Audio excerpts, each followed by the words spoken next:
memory, sure, right? Well, just like the Super Bowl, he would struggle early on. Here's an interception. Who deflected it, Peter? Who deflected that one? Oh, Van Ginkel! Of course it was the Gink. Van Ginkel is our guy, and Mahomes, though, says, okay, I got to answer here. And how quickly they get... No, a second interception from Mahomes. He would throw 3 in this game. Very peculiar. He's never done that before. Never done that before. Yet, second quarter, here we go, and it's the Chiefs' defense trying to make a play, and then Tua lets it rip! Intercepted by... Matthew. And he takes it in. First pick into his career. It was fantastic interception by Matthew. His first career interception in 153 attempts. That is what Tua does. He's efficient. Yet, watch Travis Kelce here. 2 guys look. Uncover. It finds the little wrinkle. It's amazing how he still gets open. And then you watch these plays. He just knows the soft spot in the zone. Kelce was fantastic yesterday. Third quarter, here's the play of the game. We got a 14-10 one. Break it wide open with a deep one, and Tyreek somehow is on the other end. That is their lethal weapon, and it is Tyreek Hill. He is the fastest player when it gets like that. Danny Glover? Unstoppable. Danny Glover. Fourth quarter, Mahomes, 1st and 10, looking. Lofts it up there. Intercepted, one-handed, Xavier Howard. I have a love-hate relationship with Hard Rock Stadium. Why? Well, they won the Super Bowl, but he did have some picks. And then this game, some picks, but you know what? The love part is here because they would find a way. 30-24. Big play. Rolls out. 4th and 1. 4th and 1. They decide to throw the ball. Few teams would even consider going for it. They throw it. Tyreek comes up a little bit. Holden is up. He would be fine. Flores knows that's it. He's gone. They lose, and Kelce's waving to the crowd. The adoring fans in Miami, where they win again. Chiefs, 33-27. Mahomes love-hate relationship, but guess what? Did come away with the victory. Let's talk about that yin and yang feeling for that stadium, Patrick Mahomes.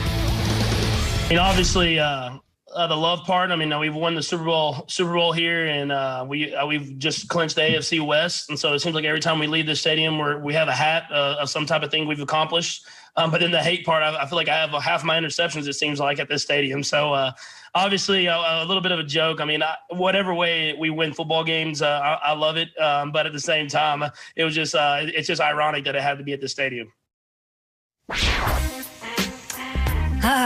AFC playoff picture, Patrick. Take a look. They're the #1 seed in the conference. The Steelers lost 2 straight, as we just saw. Another tight one for Kansas City, but a win nonetheless, even when he threw 3 interceptions. It was wild, guys. Our confidence level in the Chiefs after Sunday, mine went way up. Did it? Yeah. Yeah, for me. How are you going to beat him? How are you going to beat him? For me, 2 words come to mind. Satisfied and terrified. The Chiefs, they're not satisfied with winning like this. You listen to Pat Mahomes, he's like, look, I've got to do better. We'll tighten up certain areas. That just shows you right there that they are going to improve on the little things. Terrified, that's every defense they'll face the rest of the season. The guy threw 3 interceptions, and yet and still had control of the game. Yet and still threw 300-plus yards, a couple of TDs. It doesn't matter that he threw interceptions. And I know there's the question that comes up, and it's fair. At this point in the year, when you see these ugly games, the question is, well, how do you feel about an ugly game? When it comes to the Chiefs, it's a little bit different. That application is different because the Super Bowl was an ugly game. The game before that, in the AFC Championship game, they were down to the Titans. That was an ugly game. You remember the game before that? Getting crushed. They're getting crushed by the Texans. It don't get much uglier than that. So when they win these games, it's just a mark that they know how to win them. If they get put in this position again, I have more confidence in the Chiefs coming from behind than any other team in all of football. Can they blow teams out? Cool. If they get a 20-point lead, it's pretty much a wrap.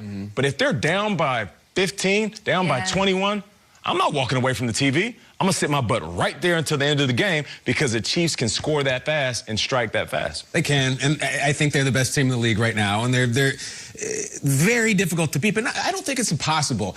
I find the Chiefs fans such a fun, likable character, especially as it pertains to our show. Really? I do, because they're very sensitive. Very. Even after the win? Even after the win. Yes. Like, every syllable that you lend to them is dissected. And if they don't like it, they tell you. It's not even when you're talking, like, you can say something nice about the Bills. Something about, they're not even in the conversation, and they will still, I mean, Chiefs fans are one of a kind. And, like, this is the greatest time in their lives to be Chiefs fans. So I think they're like, don't ruin it for us.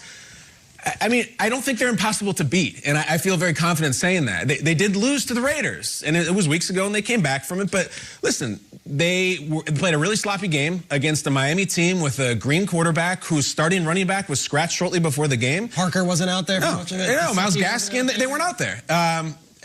I think that if Miami could run the ball, I think they had a really good shot to win that game. And again, me saying if they could have run the ball, they had a really good shot to win that game is going to get me napalmed by Chiefs fans on Twitter. Just don't be so sensitive. Everything's going great. They're the best team in the league. But I cannot say, it's over. Let's just mail it in. The AFC is done. It's just a turn to see who can play the Chiefs. I don't. I actually think last year at this time they were playing better football than they are right now. Yeah. And I think Mahomes also, I think he might have given away the MVP yesterday. Ooh. I'm sorry, but I'm not sorry, actually. Drakes, the Dolphins didn't have Gaskin or Van Noy either. We have to consider that. Oh, Van Noy, they were losing. Gaskin was a late scratch before the game. Yeah, he had the COVID-19 situation, so they were down to Elijah McGuire and Bowden and DeAndre Washington. I mean, that wasn't the Dolphins' full team, and they gave the Chiefs everything. And I come around to this: Mahomes threw 3 interceptions. Yeah.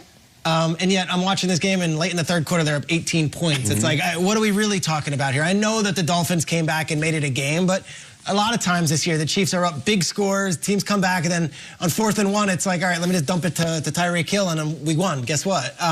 Can I just for a second show Travis Kelce some love for what he's doing? Yeah, for sure. George Kittle a couple years ago broke the single-season record for a tight end with yardage. Kelce's going to do it this year. Kelce is on pace right now to shatter it.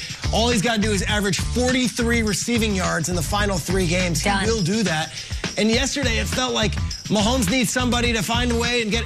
It's Kelce, it's Kelce, it's Kelce. I said last week it's either him or Davante Adams as the offensive player of the year. And what does that mean? It's usually a quarterback wins MVP. I'll throw Derrick Henry in the conversation. I think it's a really fascinating award this year. Davante Adams, DK Metcalf I would put in that. I would put in Derrick Henry, and now I think we've really got to consider Kelce. He's so good that we take it for granted. I know we love Gronk, and Gronk was a fantastic tight end, and Gronk still can play.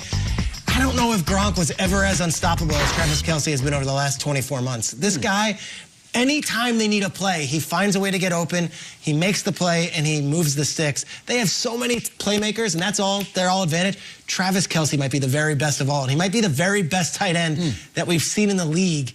I think maybe ever, the way he's that good. No doubt. Can I add in a nugget that I learned yesterday? And he's going on his 5th season with 1,000 yards straight, consecutively. No other tight end in the history of the NFL has more than 4. And he's doing this as the #1 wide receiver. He's right. Tyreek Hill is great to watch. Travis Kelce is the glue within this offense. Without him, they are not as good. Without him, they're not Super Bowl champs. Without him, Pat Mahomes isn't the same type of Pat Mahomes. Well, here's what they have coming up, right? They have to go to New Orleans and face the Saints. Saints coming up short against the Eagles. If you get past the Saints, you have the 1 seed in the AFC, and nobody wants that. And you don't. They're going to go to the Super Bowl again. The Chiefs are. After that, it's the Falcons. It's the Chargers to end the year for this Chiefs squad. It's almost a lot.